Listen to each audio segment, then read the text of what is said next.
اور اسی کی وجہ سے مجھے پچھلے سال دسمبر میں ایک انٹرنیشنل فیلوشپ ملی اور اس کو پانے والی میں پہلی ہندوستانی ہوں. یہ ہر 2 سال میں دی جاتی ہے اور دنیا میں ایک ہی کو ہر 2 سال میں سلیکشن ہو کے دیا جاتا ہے. آج کل جو کووڈ-19 بیماری پھیلی ہوئی ہے اس کے متعلق میں بچوں سے ریلیٹڈ بات کرنا چاہوں گی. آج کل ہر جگہ ہی سارے اسکولز اینڈ کالجز بند ہیں، تو کھانے پینے کا احتیاط برتنا بہت ضروری ہے. بچے بیچ میں کھانے کے بیچ میں بھی مانگ کرتے ہیں کھانے کا. اس میں ماں باپ کو تھوڑی سی اپنی دیکھ ریکھ رکھنی ہے. آپ ناشتے اور کھانے کے بیچ میں دے سکتے ہیں ایک بار کھانے کے لیے، اور دوپہر کے کھانے اور رات کے کھانے کے بیچ میں بھی ایک بار دیا جا سکتا ہے. کوشش کریے کہ گھر کا بنا ہی ہو، باہر کا نہ ہو. اور جیسے بچہ اسکول جانے کے دن میں 2 دفعہ دانت صاف کرتا، برش کرتا ہے، ویسے ہی ابھی بھی ہوگا. 6 سال سے اگر چھوٹا بچہ ہے تو اس کا برش اس کے ماں باپ کریں گے. دانت اگر نکلا ہی ہے تب بھی اس پہ برش پھیرنا بہت ضروری ہے. اور اگر دانت نہیں ہے تو ایک کاٹن کا کپڑا انگلی پہ لپیٹ کے پانی میں ڈبو کے ہلکے ہاتھ سے پورے منہ میں پھیرنا بہت ضروری ہے، تاکہ بچے نے جو کچھ بھی پیا ہے، کیونکہ وہ اس دور میں صرف پیتا ہی ہے، اتنے کھانے پہ نہیں ہوتا ہے، وہ سارا جو ہے وہ صاف ہو جائے، چاہے وہ ماں کا دودھ ہو یا اس نے بوٹل سے پیا ہو.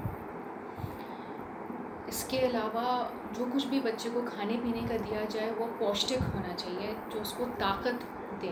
وہ چیزیں زیادہ ہونا چاہیے، جیسے دودھ ہے، ہری سبزیاں ہیں، یہ سب جو ہے وہ دینا ہے. آج کل ہم لوگ دیکھ رہے ہیں کہ بچے کھیل کود کی وجہ سے گھر سے باہر بہت نکل رہے ہیں، جس کی وجہ سے ان کی چوٹ بھی لگ رہی ہے. تو میرے سارے والدین سے گزارش ہے کہ جب بھی بچہ باہر کے لیے نکلے، ایک تو تھوڑی سختی کریں کہ وہ لوگ باہر نہ جائیں، کیونکہ آج کل سوشل ڈسٹینسنگ جیسے ہے وہ بچوں کے لیے بھی ہے کہ ان کو بھی بنا کے رکھنی ہے. اور اگر ہے کسی وجہ سے جانا ہی پڑا ہے تو پھر کوئی نہ کوئی ساتھ میں اس کو ہو، ماسک لگا ہوا ہو اس کے، وہ اپنے ہی بھائی بہنوں کے بیچ میں کھیلے، پڑوس کے یا اور اپنے دوستوں کے ساتھ نہ کھیلے. زیادہ اچھا ہے کہ گھر کے اندر ہی کوئی انڈور گیمز بنا دیے جائیں بچوں کو، جیسے لوڈو ہے، کیرم ہے، اسنیک اینڈ لیڈر ہے.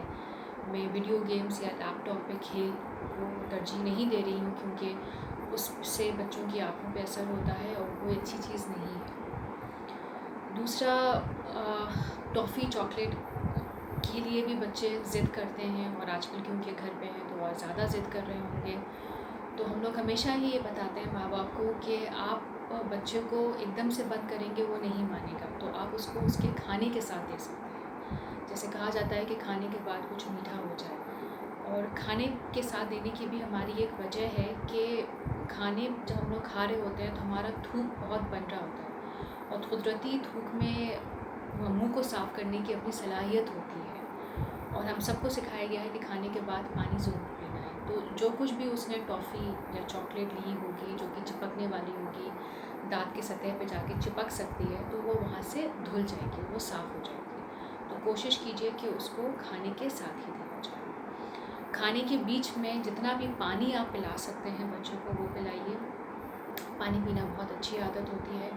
دودھ اور جوس پھر وہی کہ وہ آپ کھانے کے ساتھ دیں، کھانے کے بیچ میں نہ دیں. وجہ وہی ہے جو میں نے آپ کو پہلے بتائی ہے. اور ماسک لگانے کی بچوں کو عادت ڈلوائیے کہ اگر ضروری ہے کسی وجہ سے اس کو باہر جانا ہی ہے تو وہ ماسک لگا کے ہی جائے. 20 سیکنڈ ہاتھ دھونے ہیں، جیسے بڑے دھوتے ہیں ویسے ہی بچے کو دھونے ہیں. اور کہا بھی جاتا ہے کہ بچے بڑوں سے ہی سیکھتے ہیں. تو آپ جب بھی اپنا ہاتھ دھوئیں بچوں کو اپنے ساتھ کھڑا کریں، سکھائیں کہ کیسے ہاتھ دھوئے جاتے ہیں، اور 20 سیکنڈ تک ہی ہاتھ دھوئیں. ان سب احتیاط کو اگر آپ بنا کے رکھیں گے تو انشاءاللہ کوئی دقت نہیں آنی چاہیے. اور اس کے باوجود بھی اگر کوئی دقت آتی ہے، بچے کے دانت میں درد ہوتا ہے، کیڑا لگ جاتا ہے، سوجن آ جاتی ہے، تو جو پیڈیاٹرک ڈینٹسٹ ہوتا ہے، جو ہمارے شعبے کے لوگ ہوتے ہیں، ان سے کنسلٹ کیجیے، اور وہ آپ کو اس وقت کے لیے بتا پائیں گے کہ کیا چیز آپ کو کرنی ہے تاکہ بچوں کو آرام مل سکے. اللہ حافظ. میں سچ کہوں گی مگر ہار جاؤں گی، وہ جھوٹ بولے گا اور لاجواب کر دے گا. جی ہاں دوستو، اس شاعری کا امتیاز ہے کہ اس میں ہمیں ہر طرح کے جذبات مل جاتے ہیں. اردو شاعری نے سب سے اہم کام یہ کیا ہے کہ جو دلوں کے فاصلے تھے ان کو ختم کیا ہے، جو دلوں کی دوریاں تھیں ان کو مٹایا ہے اور دلوں کو قریب کیا ہے. اور یہ کام صرف شاعری ہی کر سکتی ہے، کیوں کہتے ہیں کہ شاعری خدائی ایک کلام ہوتا ہے، یعنی الہامی کلام ہوتا ہے. یہ جو مضامین ہیں یہ غیب سے آتے ہیں ذہن میں اور پھر شاعر ان کو الفاظ کا جامع دے کر عوام کے لیے پیش کر دیتا ہے. ایک زمانے تک اردو شاعری میں یہ روایت تھی کہ خواتین شعراء جو ہے اپنا نام مخفی رکھتی تھی، یعنی کہ چھپا کے رکھتی تھی، نام ظاہر نہیں کرتی تھی. اس زمانے کا چلن تھا، لیکن بعد کو پھر دھیرے دھیرے یہ چلن عام ہوتا چلا گیا کہ خواتین شعراء نے اپنے نام کے ساتھ شاعری شروع کی اور اب وہ مرد حضرات کے ساتھ ساتھ اسٹیج بھی شیئر کرتی ہیں، مشاعرے پڑھتی ہیں، نہ صرف ملکی پیمانے پر بلکہ بین الاقوامی پیمانے پر بھی. فی الحال کلام شاعر کے تحت آج ہمارے ساتھ موجود ہیں پٹیالہ سے محترمہ مدھومائی. آئیے کلام شاعر کے تحت آپ سنتے ہیں محترمہ سے ان کا کلام. میں مدھومن پٹیالہ سے ایک غزل کے چند اشعار رکھتی ہوں آپ کے سامنے. تو مطلع یوں ہے: زندگی تیرے تغافل نے بڑا تنگ کیا، زندگی تیرے تغافل نے بڑا تنگ کیا، خار تو خار ہمیں گل نے بڑا تنگ کیا، زندگی تیرے تغافل نے بڑا تنگ کیا، خار تو خار ہمیں گل نے بڑا تنگ کیا. اور شعر دیکھیے گا: ہم نے جوڑا تو ادھر توڑ دیا پھر اس نے، ہم نے جوڑا تو ادھر توڑ دیا پھر اس نے، عمر بھر ربط تحمل نے بڑا تنگ کیا. ہم نے جوڑا تو ادھر توڑ دیا پھر اس نے، عمر بھر ربط تحمل نے بڑا تنگ کیا. جانے کس سمت مجھے کھینچے لیے جاتا ہے، جانے کس سمت مجھے کھینچے لیے جاتا ہے، ہائے اس دل کے تخیل نے بڑا تنگ کیا. جانے کس سمت مجھے کھینچے لیے جاتا ہے، ہائے اس دل کے تخیل نے بڑا تنگ کیا. اور شعر دیکھیے گا: ایک ہاری ہوئی صورت ہی نظر آتی ہے، ایک ہاری ہوئی صورت ہی نظر آتی ہے، آئینے تجھ سے تقابل نے بڑا تنگ کیا. ایک ہاری ہوئی صورت ہی نظر آتی ہے، آئینے تجھ سے تقابل نے بڑا تنگ کیا.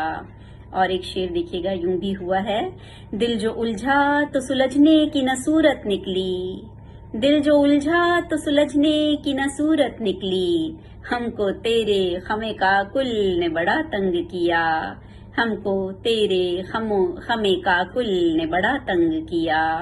اور یہ شعر دیکھیے گا: قافیے مل گئے تو بحر نہیں نب پائی، قافیے مل گئے تو بحر نہیں نب پائی، اے غزل تیرے تغزل نے بڑا تنگ کیا، اے غزل تیرے تغزل نے بڑا تنگ کیا.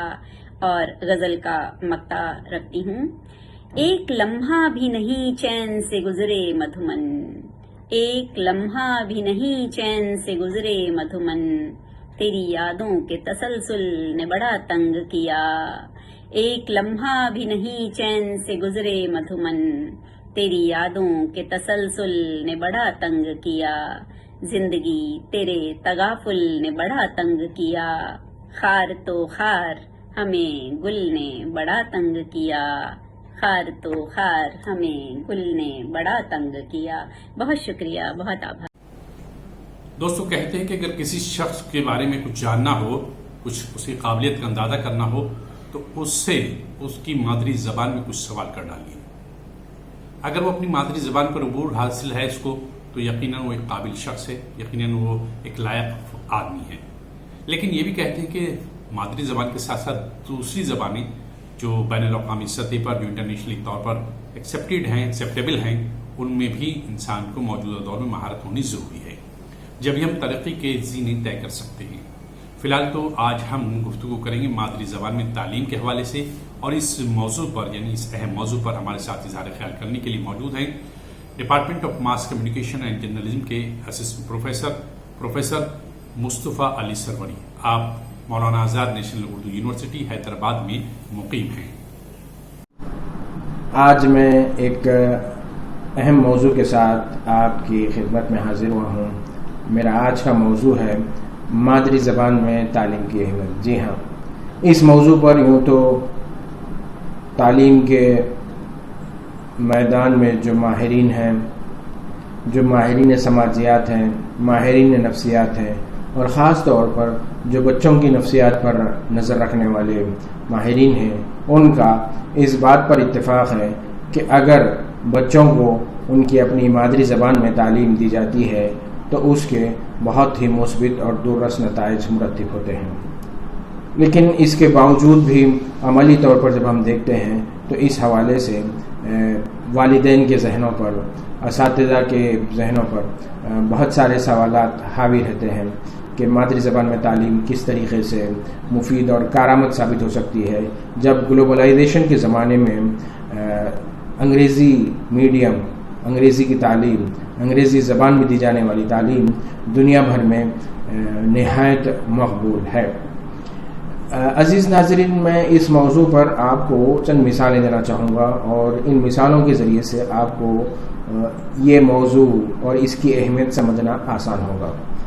مادری زبان میں تعلیم کی اہمیت کو سمجھانے کے لیے اگر میں آپ کو کچھ مثال دینا چاہوں گا تو وہ مثال ہوگی سویڈن کی جو نوبل انعام کا اعلان کرنے والی، نوبل انعام دینے والی جو کمیٹی ہے، اس کمیٹی کی جانب سے ہر سال اکتوبر نومبر کے مہینے میں زندگی کے، خاص طور پر زندگی کے مختلف شعبہ حیات میں کارہائے نمایاں انجام دینے والے لوگوں کو انعامات، نوبل انعامات کا اعلان کیا جاتا ہے. سائنس کے میدان میں، معاشیات کے میدان میں اور اسی طریقے سے دیگر میدانوں میں ان ماہرین کے لیے، ان سائنسدانوں کے لیے جنہوں نے بنی نوع انسان کے لیے، انسانیت کے لیے جو ہے بہت اہم خدمات انجام دی، ان کا اعتراف کرتے ہوئے ان انعامات کا اعلان کیا جاتا ہے. تو جب ہم نوبل انعامات حاصل کرنے والے جو افراد ہیں ان کی فہرست پر جب ہم نظر ڈالتے ہیں تو ان انعامات کو حاصل کرنے والوں کی اکثریت کا تعلق کن ملکوں سے ہوتا ہے اس کا ہم تھوڑا سا تجزیہ کرتے ہیں. امریکہ ایک ایسا ملک ہے، برطانیہ بھی ایک ایسا ملک ہے، برطانیہ ہے، فرانس ہے، روس ہے، جاپان ہے، چائنا ہے. یہ وہ ممالک ہیں جہاں سے اکثر و بیشتر جو ماہرین ہوتے ہیں، جو سائنسدان ہوتے ہیں، وہ انعام حاصل کرتے ہیں. تو ہم یہ بات مان لیتے ہیں، یہ بات طے کر لیتے ہیں کہ یقیناً ان ممالک کا جو تعلیمی نظام ہے وہ بہت مضبوط بنیادوں پر استوار ہے اور اسی کا نتیجہ ہے کہ وہاں سے تعلیم حاصل کرنے والے، وہاں سے آگے پڑھ کر تحقیق کرنے والے ہی جو سائنسدان ہیں، جو افراد ہیں، وہ نوبل انعام حاصل کرتے ہیں. اب ہم ان ممالک کے جو تعلیمی نظام ہے، ان ممالک کا جو تعلیمی نظام ہے، اس کا ہم اگر تجزیہ کریں، اور امریکہ کا نظام تعلیم چونکہ انگریزی میں ہے تو تھوڑا سا ہمیں احساس ہوتا ہے کہ شاید انگریزی زبان میں پڑھنا ان کی تعلیمی ترقی کا ایک سبب ہو سکتا ہے. برطانیہ کے جب ہم نظام تعلیم کو دیکھتے ہیں تو وہاں کا بھی جو نظام تعلیم ہے وہ انگریزی زبان میں ہے. لیکن ان دو ملکوں سے ہٹ کر جب ہم اگر فرانس کے حوالے سے دیکھیں، کئی ایک فرانسیسی ایسے گزرے ہیں، ایسے ہیں جنہوں نے نوبل انعام حاصل کیا ہے، تو لیکن ہم جب فرانس کے نظام تعلیم پر نظر ڈالتے ہیں تو پتہ چلتا ہے کہ وہاں کا جو نظام تعلیم ہے وہ بالکل یا فرانسیسی زبان میں ہے. اور جب ہم چین کے نظام تعلیم پر نظر ڈالتے ہیں تو پتہ لگتا ہے کہ وہاں پر انگریزی کا کوئی زیادہ عمل دخل نہیں ہے. چین کا جو نظام تعلیم ہے وہ بالکل یا چینی زبان میں قائم ہے، چینی زبان میں جو اعلیٰ تعلیم حاصل کی جاتی ہے.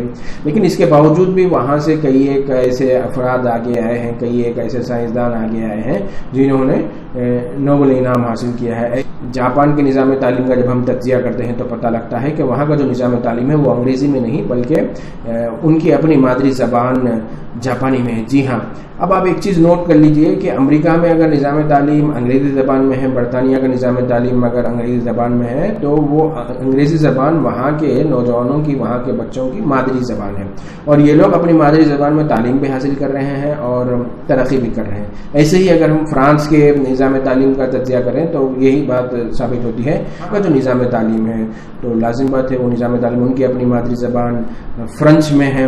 اور دیکھیے یہ چیز ایک سمجھ میں آتی ہے کہ فرانس کی ترقی کا بھی ایک بہت بڑا سبب جو ہے، بہت بڑا راز جو ہے وہ ان کا نظام تعلیم ان کی اپنی مادری زبان میں ہونا ہے.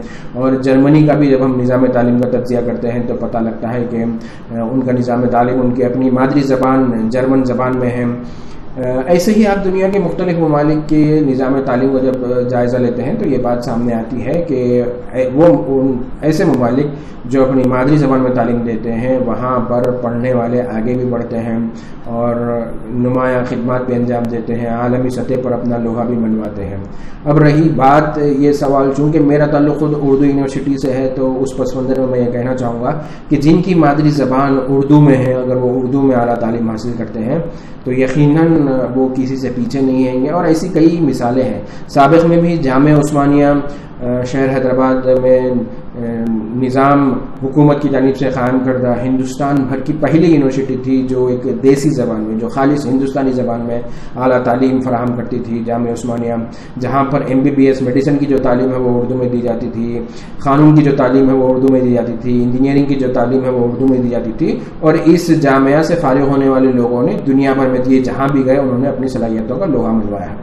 آزادی کے کافی عرصے کے بعد شہر حیدرآباد میں ہی حکومت ہند کی جانب سے اردو یونیورسٹی قائم کی گئی ہے، جہاں پر اردو یونیورسٹی کے تحت اسکولز بھی قائم ہیں، تو اسکولی نظام بھی اردو میں جو ہے فراہم ہے۔ اس کے علاوہ یہاں پر انڈر گریجویٹ کورسز ہیں، پوسٹ گریجویٹ کورسز ہیں، پولی ٹیکنک ہے، ITI ہے، یہ سارے کورسز اردو زبان میں فراہم کیے جاتے ہیں۔ لیکن اس کے باوجود بھی میں ضرور یہ بات کہنا چاہوں گا کہ آپ لوگ اپنے طور پر بھی جو ہے سو یونیورسٹی کی جو کارکردگی ہے اس کا جائزہ لیجیے گا کہ ہمارے ہاں ITI سے فارغ ہونے والے طلباء بھی جاب مارکیٹ میں بڑے ہی کامیاب ہیں۔ وہ لوگ نہ صرف اندرون ملک بلکہ بیرون ملک بھی جو ہے سو ملازمت حاصل کریں۔ ہمارے پولی ٹیکنک کا جو ادارہ ہے اس کی بھی ایسی شاندار کارکردگی ہے۔ اور آپ صرف میرے اس کہنے پر مت جائیے گا، آپ اردو یونیورسٹی کے جو ذمہ دار ہیں، ITI کے جو ذمہ دار ہیں، ITI کے جو پرنسپل ہیں، ان سے آپ بات کر سکتے ہیں، اور باضابطہ طور پر آپ فون نمبر لے کے تصدیق کر سکتے ہیں کہ یہاں سے جو فارغ طلباء ہیں وہ جاب مارکیٹ میں برسر روزگار ہیں۔ ایسے ہی آپ ہمارے سب سے زیادہ جو روزگار فراہم کرنے والا اردو یونیورسٹی کا جو ڈپارٹمنٹ ہے، جو شعبہ ہے، وہ شعبہ تعلیمات ہے، ایجوکیشن ڈپارٹمنٹ، وہاں سے جو پاس ہونے والے طلباء ہیں، اگرچہ کہ ان کا ذریعہ تعلیم اردو ہے لیکن ان کا جو پلیسمنٹ کا تناسب ہے اس کا کوئی مقابلہ نہیں۔ وہاں پر سمجھیے کہ 90% پلیسمنٹ کا ریکارڈ ہے۔ جی ہاں، میں صرف 90% کہہ رہا ہوں، چونکہ 10% طلباء ایسے ہوتے ہیں جو کسی وجہ سے روزگار نہیں کر سکتے، ان کی اپنی لڑکیاں ہیں، شادی ہوگی تو اس کے بعد وہ روزگار سے نہیں لگتے، تو اسی لیے 90% جو ہے ریکارڈ یہ بتاتا ہے کہ BEd M.Ed اور یہ کورسز کرنے کے بعد جو ہے سو وہ روزگار سے سرکاری شعبے میں بھی، خانگی شعبے میں بھی منسلک ہے۔ ڈپارٹمنٹ آف بزنس مینجمنٹ ہے، ڈپارٹمنٹ آف سوشل ورک ہے، ڈپارٹمنٹ آف ماس کمیونیکیشن ہے، جس سے کہ خود میرا تعلق ہے، ہمارے پاس بھی بہت اچھا پلیسمنٹ کا ریکارڈ ہے۔ تو میرا اس ساری بات کا، سارے اس ویڈیو کے ذریعے سے جو بات میں آپ لوگوں کے سامنے پیش کر رہا ہوں وہ یہ ہے کہ اگر اردو زبان سے بھی آج 21ویں صدی میں بھی کوئی تعلیم حاصل کرتا ہے تو آج کی جو جاب مارکیٹ ہے وہ صلاحیتوں کو دیکھتی ہے، اور صلاحیتوں میں انگریزی زبان سے بھی جاننا ضروری ہے۔ اس بات سے ہرگز انکار نہیں کیا جا سکتا کہ انگریزی میں واقفیت حاصل کرنا، انگریزی زبان سے آپ واقف ہونا کوئی خراب بات نہیں، بلکہ وہ بھی ایک صلاحیت ہے۔ لیکن اگر آپ مادری زبان، آپ کی مادری زبان اردو ہے اور آپ اردو سے اعلیٰ تعلیم حاصل کر رہے ہیں تو اس میں آپ کسی سے پیچھے نہیں۔ یقیناً آپ حصول تعلیم کے بعد جو ہے سو جو چیلنجز ہیں ہماری زندگی کے، اس سے آپ ضرور ہم آہنگ ہو سکتے ہیں۔ اور اب ذکر سامعین کا۔ سامعین سے مراد یہ تو پورا پروگرام ہی سامعین کے لیے ہے اور سامعین ہی اس پروگرام کا حصہ بھی ہیں۔ جتنے ضرور آپ ہیں اس پروگرام کے لیے، یقین کیجیے اتنے ضرور ہم بھی نہیں ہیں۔ آپ ہیں تو ہم ہیں، یہ بات ذہن میں رکھیے۔ آپ ہی کے لیے ہم پروگرام ترتیب دیتے ہیں، لیکن فی الحال جو یہاں میں بات کر رہا ہوں سامعین کی، وہ کر رہا ہوں کہ گلوکاری کے حوالے سے ہمارے کتنے سامعین ہیں جو دلچسپی رکھتے ہیں گلوکاری میں، اور کتنے لوگ ہیں جو اپنی محبتوں سے وقت نکالتے ہیں، ایک گانا میوزک ٹریک پر ریکارڈ کرتے ہیں اور ہمیں بھیجتے ہیں۔ دوستو، آپ کو یاد ہوگا ایک زمانے میں ایک نغمہ بہت مشہور ہوا تھا، میرا جوتا ہے جاپانی۔ جی ہاں، آج جناب محمد یونس دیدی صاحب نے، کراچی والے جو ہے، طارق روڈ کراچی پاکستان سے ہمیں نغمہ اپنی آواز میں بھیجا ہے۔ ہم چاہتے ہیں ہمارے تمام سامعین اس نغمے کا لطف لیں۔